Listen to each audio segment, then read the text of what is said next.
Welcome, nice to see you again. Feels like a long time since we had our Monday morning video with Christmas and New Year's and one thing after another. But now we're back on track again and hopefully we'll move forward and see you each Monday. I want to talk to you today about a topic. It's not going to be a very long video, but I think it's pertinent. It's one of the things that came up in the last week in our office. And that is the situation where an agent promises to reduce commission. What happened? The agent took a listing, and in the course of taking the listing, the agent said, listen, if I sell it myself, I'll reduce the commission by 0.5%.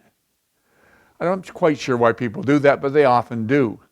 One of the things that's very, very important when you make a promise like that you put it in writing.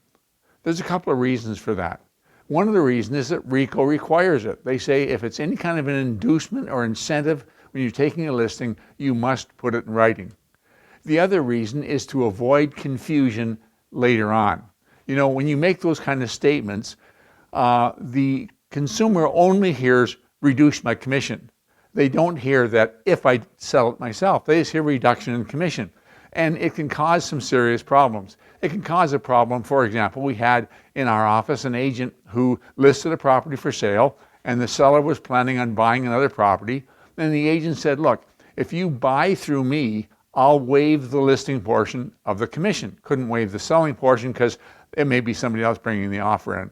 So they went ahead and sold the property, but then the seller bought privately. And then they came back and they said, I want you to rebate me the listing portion of the commission. The agent said, well, why would I do that? You didn't buy through me. It doesn't matter. You said you weren't going to charge me a listing portion of the commission. Well, I said, well, that doesn't make any sense. If the person was just flat out not going to charge the listing portion of the commission, why would they put it on the listing? But you see, all the seller heard was reduce my commission by the listing portion. So you got to be very, very careful. Also, what happens if somebody else in your company brings in the offer and not you? As far as the seller is concerned is, well, RE/MAX said, and RE/MAX sold the property, so I should be getting my 0.5 point reduction or a waiver of the listing portion, whatever. So to avoid confusion, put it in writing and be very clear about it. Now let's talk for a minute about multiple offers. Whenever you have multiple offers and you have one of the offers reducing their commission, you have to notify everybody who's bringing in an offer that one of the offers is reducing their commission and by how much. So if you've promised the seller that in the event you get your own offer, you're reducing the commission, you're obligated now, if you get an offer yourself and there are other offers coming in, to notify all the other people bringing offers in that you are reducing your commission and by how much.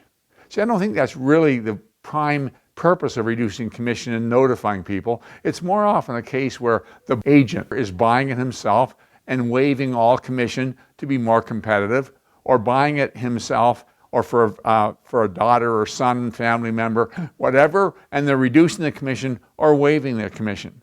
But if you've promised that you're going to reduce your commission if you sell it yourself, you have got to notify everybody else when there's multiple offers. So what I would suggest you do instead, and it's going to solve a lot of problems, is when you take the listing and when you promise the seller that you reduce the commission in the event that you sell it yourself, say, however, in the event there are multiple offers, this promise of me reducing my commission shall not apply. And explain to them. Explain to them, first of all, you don't want to notify everybody else and tell them, but also say, you know, if we're in multiple offer situation, you're going to get absolute top dollar for your property, and so this reduction really isn't important. But make that provision and then put that in writing as well. Hope that makes sense. Thank you for joining me. Look forward to talking to you again next week.